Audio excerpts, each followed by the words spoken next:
minute to go. I'm going to go ahead and pause to give me time to edit this recording later on. Excited to have you guys part of this. We're going to be going through our 8ART100 just-in-time delivery, so it's going to look a little different than our typical 8ART100 full course, which is a full 8 hours. We've condensed it into kind of what you need to know for the next hour-ish. Hoping to kind of cover as much as I can within an hour and a half. Hour and 20 minutes, and for folks just to kind of get comfortable with how we approach certain aspects of our disaster response, just basics, and I think just the fundamentals of what we care about here at the agency when it comes to disaster response capabilities. So gonna go ahead and pause. Alrighty, so we're going to get into our just-in-time delivery of our 8ART100. Appreciate you guys watching this recording or being here live. For us, this is the fundamentals of what we bring to our disaster response operation trainings, things to look out for, how to look out for yourselves. This is the culmination of about 20 plus years to this point. Of disaster response experience, after action reviews, folks like yourself who are going to be going out into the field or helping manage individuals out in the field. All of that is the culmination of what this is. And there's a couple different sections that are a part of our standard 8ART100 that we have trimmed for the just-in-time training. So kind of the basic what you guys need to know. We typically divide this into about 10 sections, with one just being kind of introductory. We go into a little bit of FEMA, a little bit of MA, and then we go into understanding stress, disaster psychology. We go into safety, risk management, and then we take a glimpse of what life on disaster operations kind of looks like. For the most part, for this just-in-time training, we're just going to talk about the pertinent information when it comes to actually deploying and getting out there. In our full course, we go more in depth on pre-planning. You have a lot more time. You have a lot more agency to actually, have some foresight on like what is a to-go bag for yourselves and what do I need to take care of in my home right now. For me to deploy. For many of you and potentially who are watching this video who are on, you're going to be leaving in the next 72 to, 96 hours.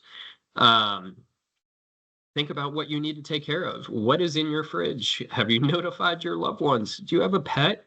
Have you paid your bills? Is it on auto pay? A lot of these things kind of go into, making sure that we are, as I would say, as much of an independent, autonomous individual on disaster, and we don't necessarily have anything that we are worrying about, which enables us to be an effective responder. So you see the course overview here. Just some notes, please keep yourself muted. There are quite a few of us on the call today, and if you need to step away for any emergency or anything like that, please feel free. You do not need to notify me. So Unit 1, we're going to be talking about national service and disaster. Just to give you guys some information, if you guys weren't aware, the disaster services unit, of which I am a part of, plays this main role. We are the agency lead for disaster services, and for our federal partners, we are kind of those points of contact. We continue to build through resilience, cooperation, coordination for all state and state partners in each state and territory in the United States. We have a long vested history of responding to many, many different types of disasters, the first of which was the OKC bombing in 1995. This was kind of the genesis of disaster services for AmeriCorps.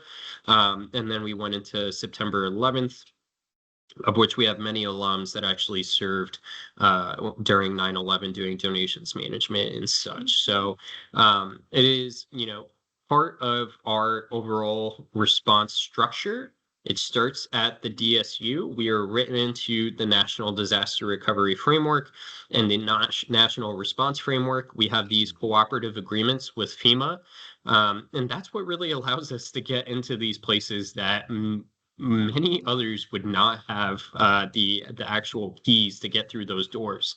A lot of times we get deployed to places within the first week, a week after the fact, maybe 2 weeks, and a lot of those areas are still closed off. And because of our cooperative agreements, because we are on the state's behalf, we have essentially those capabilities of stepping in there. We recently were in Lahaina last year doing donations management operations, and we were allowed into a lot of places a lot of other NGOs were not allowed into. So it's a great thing for us to be a part of this framework and to have this continued partnership. You can see that the DSU is here and you guys are here. And really, that's where our cooperation lands, along with our support with Disaster Cadre, and kind of being, our two-pronged approach. When Katie Keene and myself need to leave an area, we have the support from the cadre, and you guys have the support from the cadre as well. All right, we're cruising along. So we'll talk a little bit about some operations with FEMA. We won't spend too much time in here. Like I said, for the most part, we have gutted a lot of this for the just-in-time training, just to give you guys, the most important information, and kind of get everybody prepped up with this recording. So the least that you guys need to know about currently what we're stepping into, or currently how we are going into a response mode or a response capability. We have an event that is anticipated or occurred, right? In this case, we have Hurricane Helene and Hurricane Milton. They have devastated the southeastern portion of the United States. Those local governments went through their emergency response plans, really were quickly overwhelmed. Their capacity was exceeded. This was something that was multi-county, a collapse of infrastructure. And then the state, right, tries to step in to support the local government. In this case, it was so widespread and so catastrophic that the state immediately was requesting for federal assistance. And what this opens up are streams of funding, potential restrictions from utilizing highways to transport goods or materials. Those are lifted. There's a lot that really goes into the federal government providing support to a state that's been affected. And that's typically done through a federal declaration. So with our federal declarations, we have, before a disaster is emergency declaration, and during a disaster is the major disaster declaration, essentially. So shortly after, before, this gives us the opportunity to pre-plan. This gives us the opportunity in the moment to access those resources. And with those resources, one of the most important things for folks to know is that there is a donated resources policy. So with FEMA's donated resources policies, there's a couple documentation requirements that go into this. If there's anything that you leave to be a more informed individual of your community, it's this slide, right? Volunteer labor has an associated value. So during a federally declared disaster, if we go back, we have a major disaster declaration. The federal government steps in to support. Imagine yourself at a restaurant or at a diner. You're going through some hard times. Your friend says, "Hey, I'll pick up 75% of this tab, but you got to pick up 25. The 75 is all I could do right now."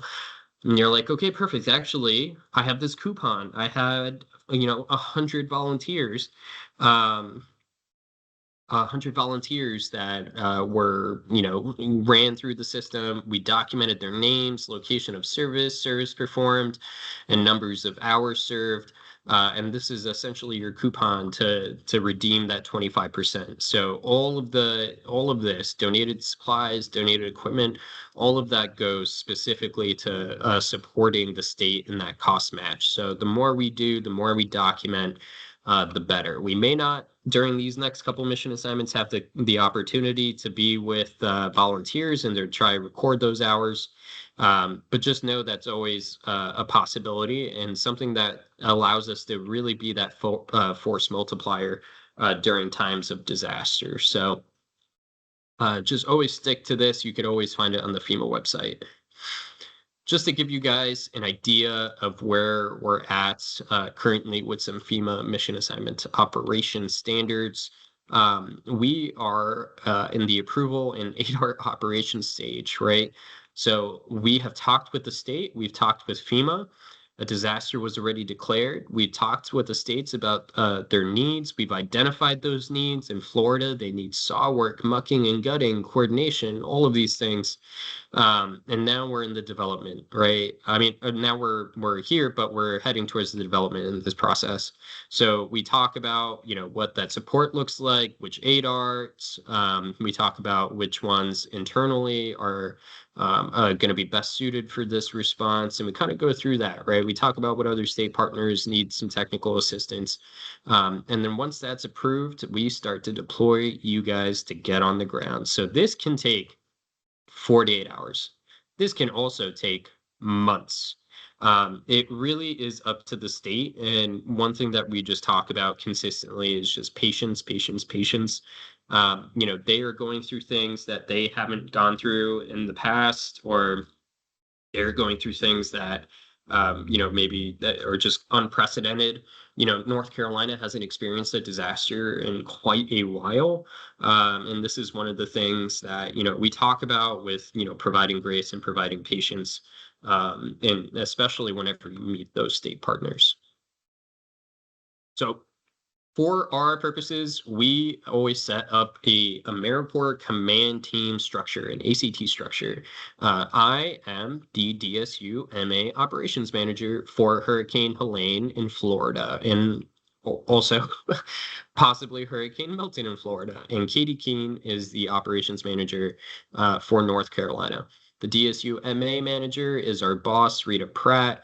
We have, unique FEMA vals for each state that we go into support. You have an incident commander, and then boom, going down, you have our operations, our planning section chief, and our logistics sections, right? Each section has a specific responsibility that goes into supporting a mission, goes into supporting our teams into exactly what they need and what needs to happen on the ground. Logistics, right? Supplies, moving things, where are we staying? What are our accommodations, our lodging, everything, planning, forms, sending out information, documenting data properly and all of that. And operations is responsible for sending our strike teams to properties every day, and making sure that they have work for the next day and the next day and the next day and the next day and the next day. So all of these section chiefs work with the incident commander along with safety and PIO, right? And then if there's other liaisons or other sections that needed, we kind of go into that too.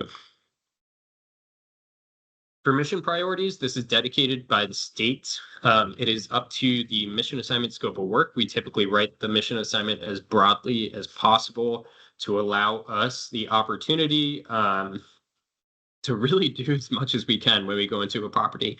If it's written too stringently, it becomes very difficult for us to find avenues and opportunities to support a state. Let's say if they wrote it in there specifically, you are going to be supporting only logistics for warehouse operations.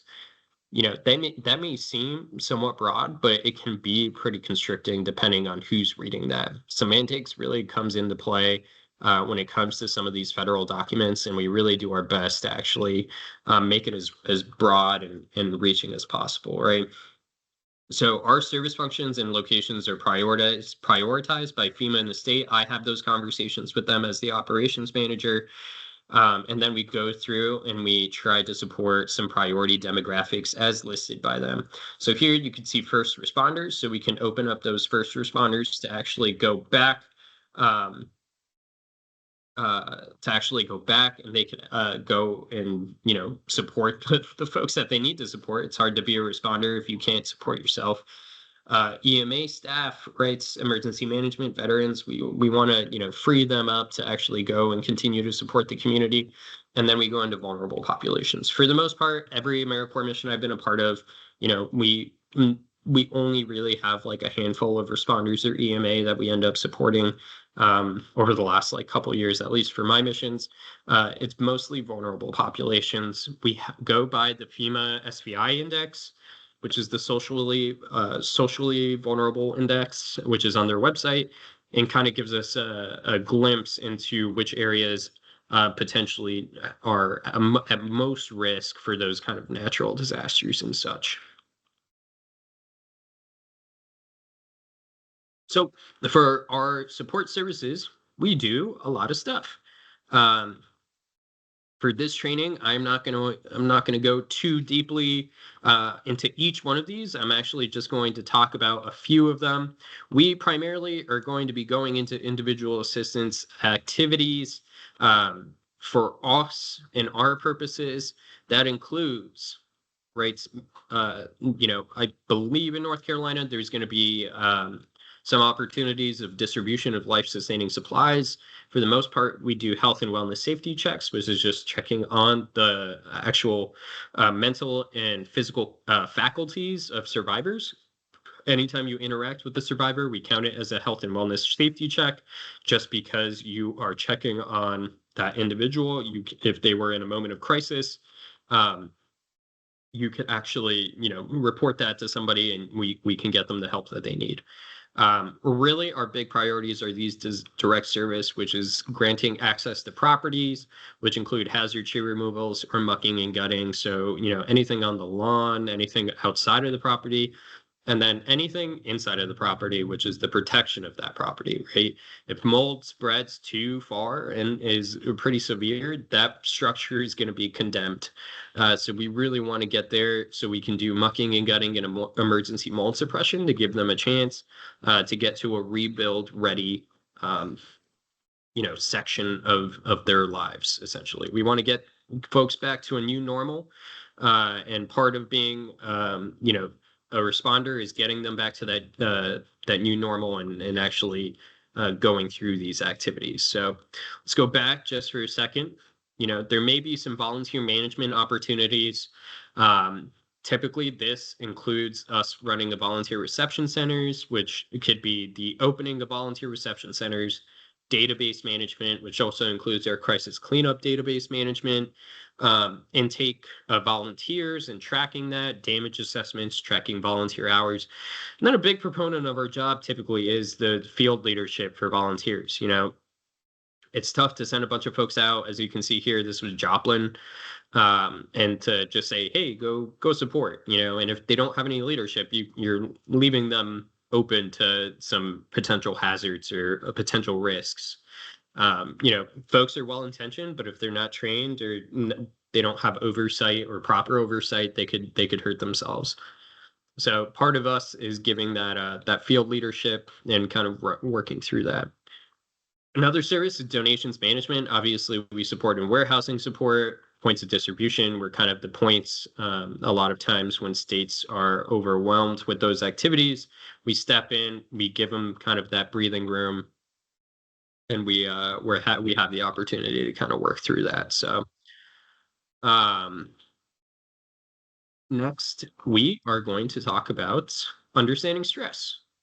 So for stress, it is inherent in disaster. I'm not going to lie to you guys. Disaster is a stressful time. If you've been a part of a disaster, you know it can be stressful. But stress is inherent in all things that we do in life, and not all stress is bad. There are things about stress that put us in a good position to perform. So we'll talk about what stress is, how it impacts people differently, how it shows up as some symptoms, just so you guys can look out for it within yourself and others.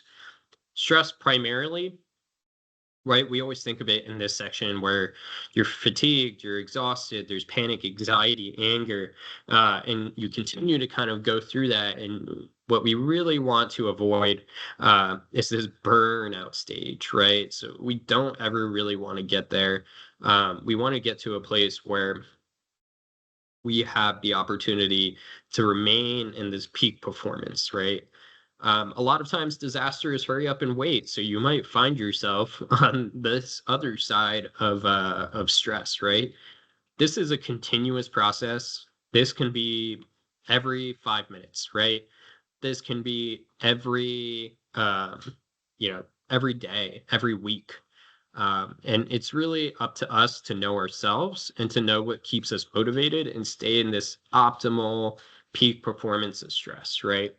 We'll probably, teeter totter depending on what we're doing. Mucking and gutting every day, 6 days a week. After 3 weeks, you're going to be pretty tired. But you find what I like to call your why, and you reach down and you pull from that. Why are you here? Why do you like to support individuals who have been affected, right? Do you want to further your career? Do you want to like just do good works? We pull from that well, and think about marathon. I always do this. Think about disaster being a marathon.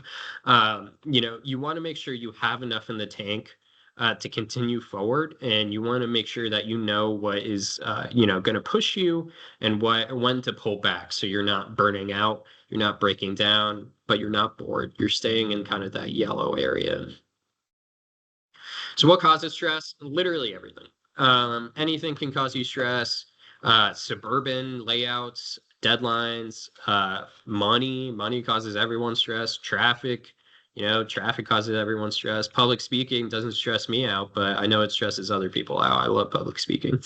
Part of just our daily lives really gives us, I think, those micro stressors, and it's important to understand ourselves and understand where these potential stress symptoms may pop up in not only our members but also ourselves, right? We want to make sure we're in that optimal zone. When you're having some negative stress impacts psychologically, you may find yourself talking negatively to yourself, intrusive thoughts, self-doubt. You have a hard time making decisions. Cognitively, right? Same thing. Like, it's hard to remember things. You're constantly confused. It's hard to concentrate. Emotions, some of the biggest ones I've seen on disaster, obviously, are anxious and easily angered, and then also just depressed or just feeling nervous all the time. So a trick that I use out in the field is typically I ask everybody how they're doing the second I see them. How's your morning? How did you sleep? You ask just innocent questions, and you gauge responses, or you gauge their current state by responses, right? A lot of times a member is going to tell you, but or your staff or somebody else that you should be watching out for is going to tell you. But it's important to really genuinely ask those questions. When you ask, hey, how are you? Be willing to follow up and not to just let that question go, right? Don't use it as just like, hey, good morning, kind of in the same Midwest vein. We want to make sure that when we are talking about a disaster deployment, we are asking questions in a very thoughtful manner, especially if you're part of leadership. If you know your team, that's great, but disaster really brings out, I think, different emotions in different people. You never know what you're going to see. You don't know what previous trauma that individual has. Maybe their home was destroyed when they were a kid and they never brought it up. And then seeing, a home destroyed in a disaster zone may have a loss of emotional control, right? We build stress resilience and resistance with a couple things. One, and part of our missions is always positive attitude. If we are trying to be as positive as possible, it helps a long way in the marathon of disaster. Restoring some sense of control, making sure folks are contacting whoever's in their support network, not having knowledge, like not knowing what tomorrow is going to bring, ends up bringing a lot of stress. So making sure, folks understand that they can read the IAP, they know exactly what they can do. They have, the faculties, or at least the tools, to have folks that are going to support them emotionally if they're going through something. But can't stress enough, that positive attitude really brings a huge benefit to missions. It's really easy to allow self-doubt and a lot of that stress to, I think, just dissuade a mission. I'm usually really cognizant about how I speak about certain things when I'm out in the field, and I would implore anybody to do the same. It's easy to, kind of get in the groove of being like, oh yeah, this does suck, but it's easy to also spin it the other way, and you have the opportunity to kind of just build something positive out of something that truly probably does suck. But why bring it up? That's not going to be positive, or that's not like productive, I guess I'd rather say. Before folks deploy, I think take a look at some self-care planning. What can you do on a daily basis to build that stress resilience and resistance in yourself? I love going for a run. Disaster, that's a lot harder. But typically I bring photo books. I bring, things that are going to give me the opportunity to actually, provide that decompression, make myself feel like, I'm back home. I am setting myself a positive boundary that I don't have to worry about, the actual basis of where I'm at. So let's talk about disaster psychology and impacts. So one of the biggest things is that disaster obviously is inherently traumatic. There is a lot that goes along with it. Folks are going to see different things out in the field that maybe they're not prepared for. It is a pretty visceral thing to actually see a completely destroyed home for the first time. If you've never seen that, as you can see here, Mother Nature is really unrelenting when it comes to disaster. And we really want to make sure that we're prepping our members, we're prepping ourselves to go into that. That kind of direct symptoms or direct stressors would be seeing it. If you have assessment teams, actually hearing those traumatic events, or if they've gone through it and then kind of, having that secondary reliving of that experience, right? So we want to make sure that we have those opportunities for our members to decompress, or yourselves. It could really lead to compassion fatigue. If you are a genuinely empathetic person, we really have to watch out for ourselves. We want to make sure that we still have water in our bucket, and that we're not giving out too much too soon, or giving out too much in general. Just because you give out all your water, you're going to be thirsty, and then you are an ineffective responder. And the whole thing is that we are there for 30 days. It is a short time in the grand scheme of life, but this is the survivors forever, right? So we want to make sure that we're doing our best, but we can only do our best if we're looking out for ourselves and our peers that are in there. You can see some different impacts of traumas or stressors or symptoms, right? So if you're going through psychological traumas or stressors, there's anger. For survivors, there's the fear of reoccurrence, there's denial. This is what you might encounter with survivors out in the field. Physically, you might see eating too much, too little, increased self-medicating, headaches or chest pains. One thing I always look out for folks in the field are headaches and chest pains. Headaches are typically a pretty big indication that you are stressed out if you are getting them pretty consistently, which just goes along with the same thing of, look out for your members, look out for your staff, look out for those symptoms that potentially are not within the normal of what they typically do, right? We want to make sure that we're taking a look at those in between the lines. I guess I would say we're reading in between the lines, right? For survivors, this is an inherently traumatic process. Going through a disaster, there's a lot of emotional highs, a lot of emotional lows. We typically come in right at this honeymoon phase, or we're coming in kind of at a lot of groups are leaving, but then AmeriCorps comes, right? And then we start to build them back up and kind of get them back to a new normal. When working with survivors, there's a couple things that we really want to do. And one of them is always, always, always watch how we actually go and approach them with our language. I think if I can have folks take anything away from, I think, this training in general, it's that when we're on response, we are quote unquote on. Our language, right, matters. Our verbiage matters.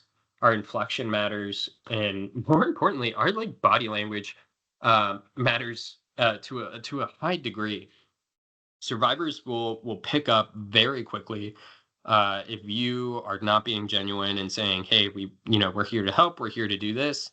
We when we get on the ground, we'll talk about how to do assessments and kind of proper structures of how to do assessments.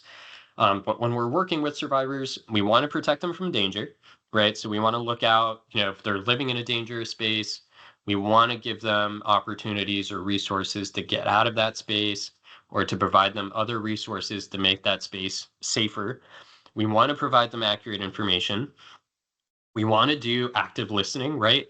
So we have deadlines and we understand that it is a tight day in a tight week in a tight month. We are trying to do as much as we can.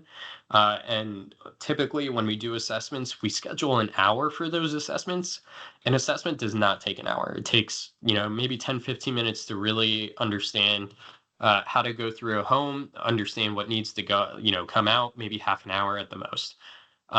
But we need and we have to give a survivor an opportunity to discuss what their needs are, to take us through their home, right? We want to be as active and supportive of an individual in that moment.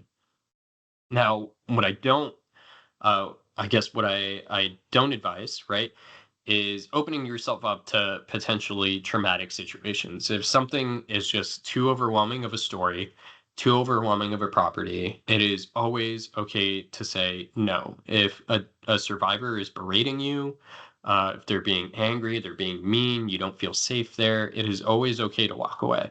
We are never putting anybody at the agency, specifically in national service, um, with an opportunity to get traumatized by any of these experiences.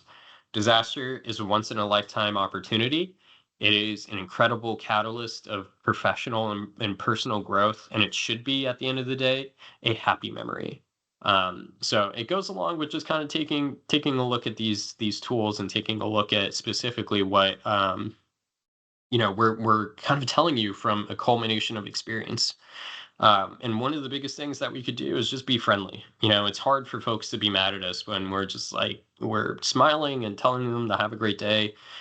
We've gotten a lot of apologies on the phone from survivors, just like, hey, we just went through an insurance claim and they weren't listening to me and I'm really sorry. I blew up on you guys. Can you come back, or can we talk about, like, what work? And then we're able to support them. So it's a hard thing sometimes, but we have to make our best judgment in the moment, and we want to make sure that we're supporting them in kind of their process and journey. We don't want to give false information. We don't want to make promises we can't keep. If you do not know and you cannot deliver, do not do these two things. If you do not know the answer, it is perfectly okay to say, I don't know that. Let me try and get back to you. I will give you a call. And the same thing with the promises. If you cannot deliver in the moment or within the next couple hours, do not promise anything.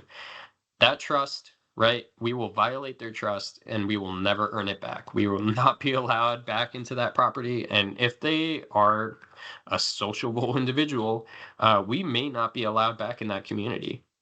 We've seen it happen before to other organizations, and we've seen it happen just in general. And we want to make sure that we're doing our best to support these survivors during their time. And we don't want to pry. They can tell us as much as they want to tell us. We don't have to, try to dig deeper, right? We're there to perform a service, and if they want to talk about whatever they want to talk about, as long as it's not traumatizing us, that's perfectly fine. Some language to use. I'm sorry you're going through this. That sounded like it was really tough. How you feel is valid, right? Huge. We want to validate these survivors. We never want to invalidate them using invalidating language, right? You can tell them it's okay to cry. Is there anything we can do for you, right? We can try and find resources. And here, I think, is a good differentiation in semantics. I can hear how hard this is for you, right? So you are acknowledging that you are listening, you see them, you are seeing them in a way that, acknowledges their struggle and their pain. We don't want to say, I understand, because even if you've been through a disaster, you've been through something similar, this is, it's tough, but this is really their moment. We want to be empathetic to a point, but this isn't about us, right? We shouldn't be telling them our troubles, our problems. We should just be trying to get them back to a new normal. Don't feel bad. Invalidating language. You're strong, which implies that they have to bottle up their emotion. Don't cry. Same thing. And then please, please, please, please, never say it was fate or it could be worse, right? This is probably the worst thing you can ever say to somebody who just lost their entire home. And then the second thing is probably, it's just stuff, trash or garbage. Um, Imagine somebody coming into your home after you just experienced a hurricane and just saying, "Oh, well, it's just stuff," like priceless photos of yours and like things that you really care about. This is what I really, the culmination of being on, right? We just want to watch what we say. We want to walk away if there's ever anything that is, troubling us, or, we're just having like, just a core to core conversation, buddy to buddy conversation. We don't want to speculate on the structure of the home. We're there to do a job. We're there to do it well. And that's kind of our bottom line. We could have fun doing it, but we just have to be considerate to the survivor. Um, it's not. I mean, like, I encourage people to have fun doing it, but it's just more specific. We have to just kind of watch our p's and q's. So for us, right, as I'm not responsible for any of the images in this recording in this PowerPoint, but this is the one that I actually genuinely do love, where you have officer denial basically here, EMT denial, burnout. That never gets to me. I'm a rock, and they're obviously a ticking time bomb, right? Um, Whoever you think you are, whatever you think you are, wherever you are in your journey, maybe you are a rock, that's great. But we just really want to make sure that we're looking out for one another. And again, that's where language kind of comes into place, and emulation of our practices. People are going to watch us. If you're in a position of leadership, people are watching you all the time, whether you know it or not, and they're trying to be like you, and maybe they look up to you. And that's kind of, where we kind of have to emulate good self-care practices, especially after deployment too. We always do after action reviews after deployment, and we want to make sure that we're staying in that compassion satisfaction area where everything is great. You're doing a good job, you feel good about it, you praise the sun. That's great. We want to avoid compassion fatigue, because that could lead to one or two things: burnout, you're out of the core, you're out of this field. I love disaster, and I hope you guys do too. And it's really something that I think inherently comes with a lot of joy. And it is a shame if you ever see anybody burn out from disaster services. It's just, you can't give too much of yourself away, otherwise you really lead to that secondary traumatic stress and that burnout area. So just be mindful. Some conditions that can lead to this major stress area: tight common living spaces. We're going to be in bunk trailers coming up, and that's typically where we end up in responder camps. Limited menu and food options, privacy and getting emotional distance. We typically stay in camps, and that's kind of our big thing, is that you have a lot of nature to spread out and actually have the opportunity to feel good and feel like you actually have time for yourself. And then we work 6 days a week, like 10 to 12 hours a day. It's brutal, and it's doing a lot of hard labor, but the big thing is talking about that compassion satisfaction, right? You feel good afterwards, having helped somebody and kind of seeing the fruits of your labor. And that's really what it's all about. We do that. And again, when we do that, we talk about looking out for one another. And we do this in a way where we don't necessarily vocalize it, but you want to observe, assess, and offer support. If you see somebody struggling, Make sure you kind of document that in your own mind, and then you're kind of going through. It's just like, is this normal? They're drinking a lot of coffee. They're drinking a lot of coffee. It'd be like, Joe never smokes cigarettes, and Joe's smoking a pack a day, right? That's when we start to kind of offer support. And if that's not enough, we encourage folks to tell someone up the chain of command, like, hey, we think Joe is struggling. He's smoking a lot of cigarettes. Seems like he's abusing coffee. This is not Joe's fault. He's in a specific, inherently stressful situation. He's not acclimating well to this situation. It is not anything that is a character flaw or anything to, a detriment to his character. It's just a tough place to be. So we have plenty of resources. The NCCC website. So if you go to AmeriCorps.gov and the NCCC page, it has a bunch of hotline numbers for everything under the rainbow on resources to call. We have the Suicide and Crisis Lifeline, the Disaster Distress Helpline. I have been confided from many folks who have called this just to see what it was about. They weren't even really struggling, having a hard time. They were just looking to talk with somebody. This isn't just for survivors, it's for responders too. And these are trained professionals that are there to support you through whatever you need to have some support with. So just understand that it's not a character flaw, and there are resources that are available to you. All right, moving on to safety. So we have about, let's say, 50 minutes. I think here, if I'm not mistaken, so we are going to go into safety, and then we are going to talk about a few things before we kind of wrap up. So safety is not only just to keep yourself away from injury.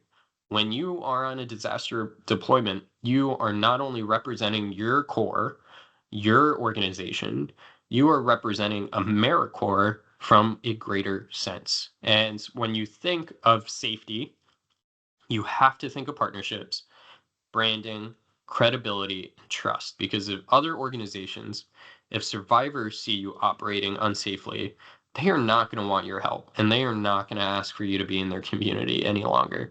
And that will be a detriment to your brand. That'll be a detriment to partnerships, right? So it's not just about injury, it's about all of the above. We have to understand that we are not home and that we are in someone else's house. And when we are in someone else's house, we have to be as safe and as mindful as possible, right? Just think about, like, I mean, I guess I don't know what anybody does at grandma's house, but think about you're at your grandma's house, right? Like, we want to make sure that we are being safe, we're minding our P's and Q's, and we are, making sure that grandma doesn't yell at us at the end of the day. There are many places that we operate with safety standards, not only on the work site, right? Safety, we just kind of think about it as a work site thing. You think of OSHA. It really is all of the above. We don't think of safety when it comes to IT. All right. We don't want to give out our personal numbers. We don't want to, have information leaked out there about our operations. We want to be safe when it comes to data security. We want to be safe in our lodging, right? I always tell folks, don't bring anything on a disaster response that you would be like devastated losing. You never know if we have to switch camps or if we have to do something else, and then all of a sudden, oh, I forgot my Nintendo Switch is at the responder camp, and then you get there and it's not there any longer, right? And you're devastated. Just make sure we're having our own personal safety. Driving is the most dangerous thing that we do on any deployment. Florida right now is a madhouse when it comes to traffic, and there are many responders there. There are many individuals there, and everybody is driving the car. And it can get congested. And, if you know anything about road rage, some folks may be a little more inclined to have some road rage. We want to make sure we're operating safely. We always have a buddy with us, and we're practicing defensive and safe driving. There are a couple things that ADART put into place to ensure that we are maintaining safety, right? We talked about general security, health and personal safety, and then we also will talk about some PPE. But our safety methods and tools is that we always have an updated team roster. We have an emergency call down tree. So if anything is happening out in the field, we have an emergency call down tree to get everybody back to a safe place and understand that everybody is safe. We have a dubbed safety officer typically, and that sometimes is just the incident commander slash safety officer. Sometimes it's a specific person who's the safety officer. We have an IEP that goes out every day to everybody on the mission, which includes information about local urgent cares, evacuation plans, wildlife. So, whoever is watching this recording, if you're getting prepped to go on a ADART mission, you will be receiving an IEP shortly. We have a morning debrief. We have a morning briefing and an afternoon debrief, and we also implore folks to follow the risk management process. What is the risk management process, will you say? Well, let's start with understanding some common themes. So, for our processes, if you see here, if we had the time, we would talk about, what is the common theme here? It is PPE. You have Ear Pro, you have Hand Pro, Heat Pro, you have like goggles, Ear Pro again. You are practicing something that is going to keep you safe, which is utilizing personal protective equipment, which is PPE. You would never chainsaw without a pair of chaps, which is a protective garment, which would gum up the saw if it were to touch your thighs or your legs. And that is just one aspect of, a tool that we use, a PPE tool that will keep us safe. Part of understanding this process is understanding hazard versus risk, which is hazard is something that has the potential to harm you. It's a hot day, you really want to swim, but you see a shark in there and you're weighing your options. You really want to swim, but there is a shark. That's a hazard. You know that this can hurt you, but it's a really hot day and that water is looking pretty good. Risk is the likelihood of a hazard causing harm. So now you have placed yourself in a risky position. You have placed yourself, you're like, you know what? I'm gonna risk it. I'm gonna go in and I'm going to go in that water. And now you have a shark chasing you, that is a bad time. And this could potentially be fatal. It could potentially lead to severe injury. So this is something that we always want to avoid. We want to avoid risk and we want to identify hazards. And that is part of the risk management framework, right? Identifying hazards and risks, we assess it. How badly can this shark hurt me? Pretty freaking bad. So what we're going to do is employ risk mitigation. I'm going to work on the shore. I'm going to see if I could just get some water on the shore. I'm not going to go deep into the water where the shark potentially can harm me. I'm just going to splash some water. Or, the best, if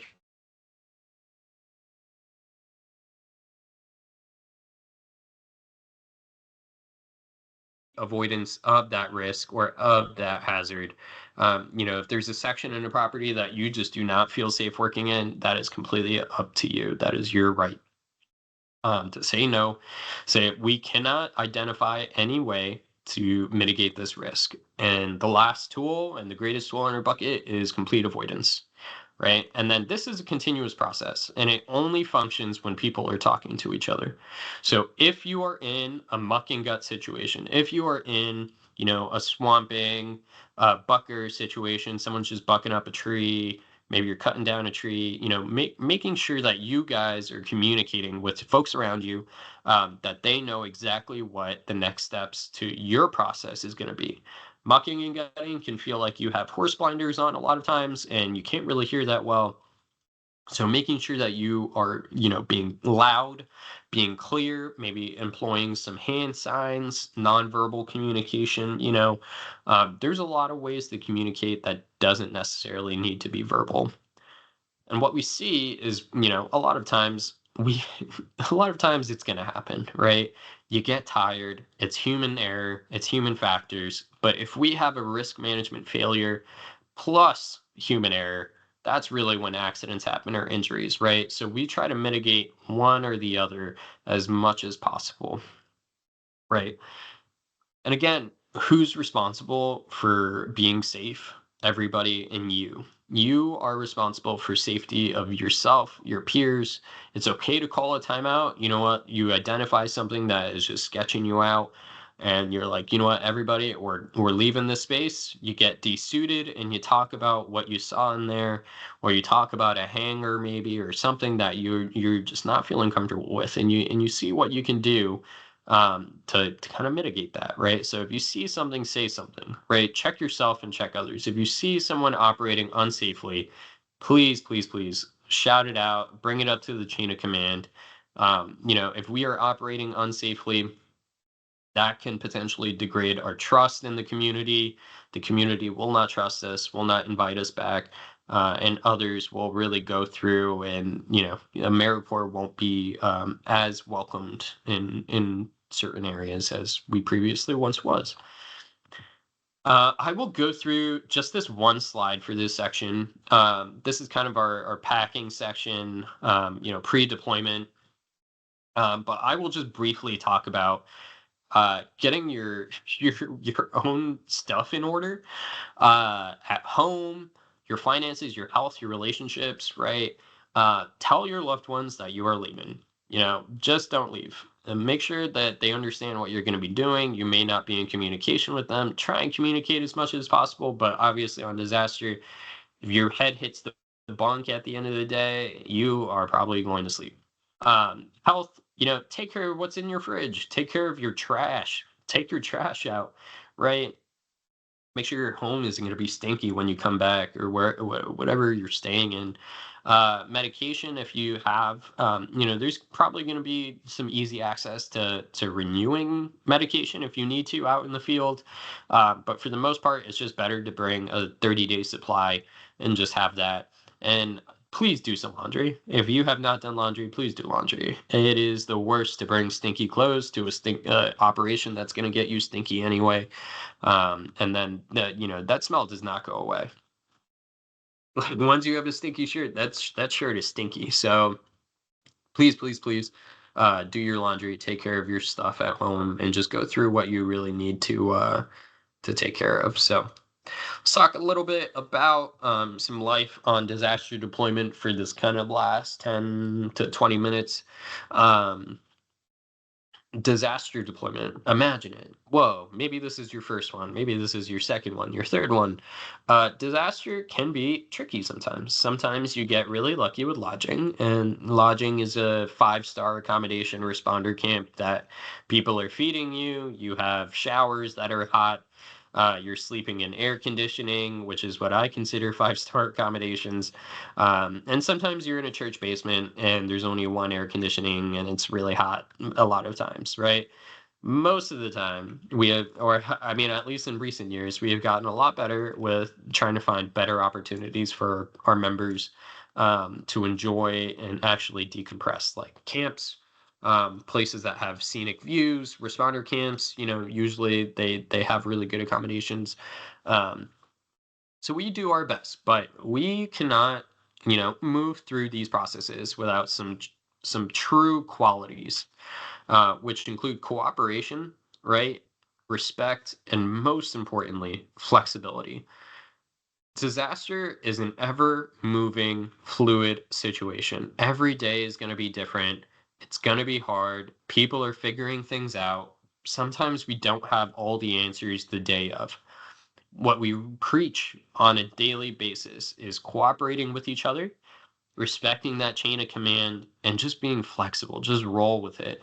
If you are somebody who's type A, and you're just really detail oriented, down to the minute, you know it is a good time to just practice a little bit of patience and letting it go. And if you're on the opposite side of the spectrum, just understanding that we have a structure and we have times, right? And time management on disaster is just one of the most important things. If someone says 8 o'clock, don't show up at 8:05.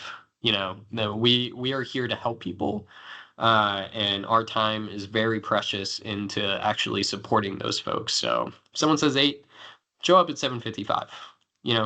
Give yourself a little bit of time in the moment so you could just be there. It's tough. But that's part of what goes into all of these three qualities that really drive our missions. There may be some factors and challenges. We do our best to accommodate food, lodging, and transportation. For the most part, we typically nail transportation easily. And then food sometimes is a little bit difficult, and then lodging sometimes is a little bit difficult. We don't pick where we stay a lot of times. We do our best, but sometimes it's what the state is giving us. If it's a camp in the middle of nowhere, that's where we're at. If it's a responder camp where we're gonna have no cost to the state, that's where we're at. We are trying to save the state as much in federal funding as we can, and typically staying in those accommodations that are at no cost to us are the best things possible. There are other avenues for dietary restrictions. So if you are having trouble with food, not enough food, or any type of dietary problems, please bring that up the chain of command. With the caveat that, an understanding that we can only do so much. I'll give one example. We were at a camp in the middle of New Jersey one time. We had a bunch of vegans that were part of our crew. Fantastic. We talked with the camp. They made accommodations, but we can only make so much, right? So every day was essentially the same vegan food for 30 days, right? And that's kind of the limitations of a lot of our stuff sometimes, right? You better love that vegan sausage patty, because that's what we're getting every day for breakfast. So just to give a little bit of a glimpse into disaster response, right? We'll talk about that, and then just some good practices with social media. A lot of times in the mornings, right? You wake up at 6 a.m. If you need to shower, you need to shower. Sometimes morning briefing is at 7. Maybe it's at 7:30. But typically we talk about safety messages, updates to any plans, if we're having volunteers for the day, if anything's happening in the community, and then a lot of times, sometimes people will do Q&A. I don't know if I ever did Q&A, but that is a time in briefing you can go up to leadership and whoever is leading you and just ask whatever questions that'll make you feel comfortable. And typically we're out the door before 8 a.m. Then you're out in the field. You can see the Texas Conservation Corps tarping the roof here. Hopefully we're on site by 9 o'clock, 9:30, depending on the drive. And then you're working, right? Before you get started, you have your site briefings, you have your team lead briefings. Your team leader will walk you through everything that needs to happen that day. Please adhere to those, the parameters of the task, whatever is assigned in the assessment, the safety and risk management. Talk with the homeowners about the history of their homes. A lot of times they'll give you good insight. In the field, we just eat whenever we have the opportunity to. If you're hungry at 10 a.m., be my guest, eat your sandwich at 10 a.m. But, typically if we're mucking and gutting, we're doing 30-30s. So whenever you feel like you have an opportunity to scarf down a sandwich, that's it. We typically don't do a timed 1-hour lunch or anything like that. We just work, and when you're hungry or you need a break, you take your break. Typically we say that it is the responsibility of team leads and teams out in the field to be back at 5 p.m. This is based essentially on each operation. So your incident commander may be saying something different to you, but most debriefs are going to happen around 5:30. Before you leave site, it's up to you if you would like to do a site debriefing. A lot of times we do this as a big group at the end of the day, but you can discuss your successes, your challenges, what went wrong, what went right, any safety issues potentially, and then you're heading back, right? You're enjoying some window time. You can take a nap in the car before debriefer if you want. But just be aware as you're driving back, and as fatigue really starts to set in, that you're watching out for yourselves. And then the daily wrap up. I think this is the California Conservation Corps. I'm actually not sure, but day wrap up. You have your big daily debrief. And you go through successes, challenges, accomplishments. You go through any safety messages. This is typically a 10-minute kind of thing. You're back to fob, and then 6 p.m. You're typically having dinner. You have dinner. You've already showered if you've been mucking and gutting. Showers are mandatory at the end of the day. That you have chow, you eat, and then you have some downtime. You have a couple hours to kind of do whatever you want, stay out of trouble. The most incidents we've ever had, um, or not the most, rather, the majority of the incidents that we have had over the last 20 years of AmeriCorps response have happened during downtime. Never happens out in the field, never happens, like, I mean, not saying never, but the majority of the time it happens when people have too much time on their hands. So please just check yourselves, check others, just look out for, one another. It's a typical AmeriCorps disaster response team standard that we implement SAD rules, which essentially is a zero tolerance policy to alcohol, drugs, or sexual relations during a mission. That's a one-way ticket home for the most part. Each program, obviously, they have their own different alcohol policies, but while we're on disaster response, that's typically what we employ. And then you have basically curfew around 9 p.m. That's kind of quiet hours, and then lights out at 10, right? Everybody should be asleep at 10 p.m. I know the last time we went to Florida, California actually was having a lot of trouble sleeping. A lot of folks were, kind of up and trying to shake off the time change. So just do what you can to try and get a good night's sleep on a daily basis, right? Make sure you're checking your reports, right? Make sure you're not giving your numbers out to survivors. I guarantee you this almost happened to me in Hawaii, honestly. One community member who I thought was part of, our chain of command, sent out, took my number down, and I was more than happy to give it because they said that they had stuff for our donations warehouse. And then I started getting a bunch of texts from people just talking about like, hey, like, do you guys still need baby formula? And I'm like, hey, who is this? And they're like, oh, I got your number from so and so, and I'm like, I do not know, I do not know who you are. So I had a couple close calls, but for the most part, make sure you're keeping your number from yourself. Otherwise, that's going to get out into the community. You will be actually we have a daily sit rep, but this is we have a brand new daily sit rep, so I'm just going to skip over this one. But it typically is where we track mission progress or quantifiables. So please make sure at the end of the day you're submitting your reports. We have an incident action plan where every day you get a current situation, any safety issues, anything that the incident command team wants to tell you. That is the biggest kind of repository for all of that, as safety messaging, safety call down, general messages, everybody who's part of the mission and their number, just in case you can't reach a leader. You start your call, right? You start your call down, start your call down, start your call down, and hopefully someone picks up from that site, right? Let's say you have to evacuate a team on the ground. That's kind of where we would start our process. So just in the last couple minutes here, let's just talk about media and partner relations.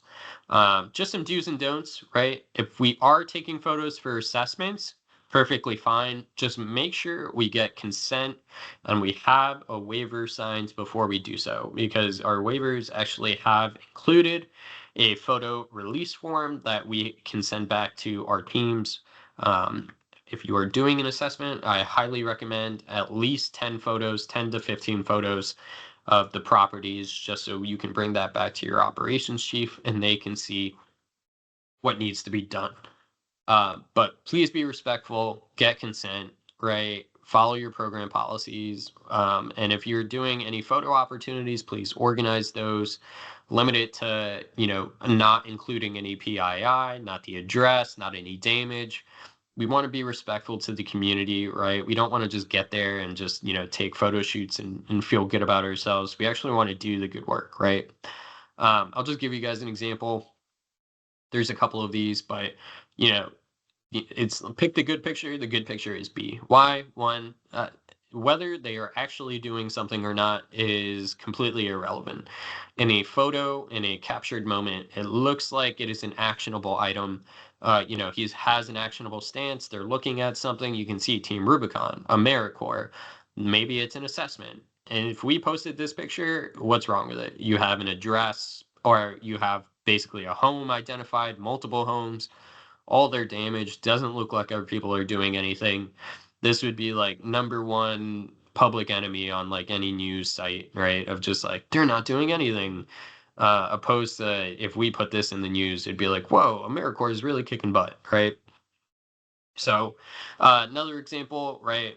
You may say this might be a good picture, but then look over here, right? You see their bed, you see all their personal stuff. We don't want to show that. You see a lot of their home. Here, you can at least see the A. They are trying to pull up these floorboards. I would say, this person has more than they could put one knee down and be okay, but they want to pull a hammer that way, that's fine. You're just going to really gas your back. One thing that I would implore leaders and yourselves as members, or whoever is viewing this, please, please, please do not consistently post or post on your social media any type of, work photos like this, anything that might be, PII, save that for another time. It's fine to have photo albums in your own phone of, if you want to have a recollection of your disaster response. That I've had that, I have that. I reflect on my disasters very fondly a lot of times with photos, but social media is just not a place for it. And I'll give you a story where, a couple years ago, um, probably, I don't know, I think this was like 8 years ago, there was a flood. We had teams out, and I believe this was us. We had teams out, and someone took a picture, and it got picked up by the local news agency. And then they were showing it, right? And it was just like, whoa, oh my gosh, this flood is terrible.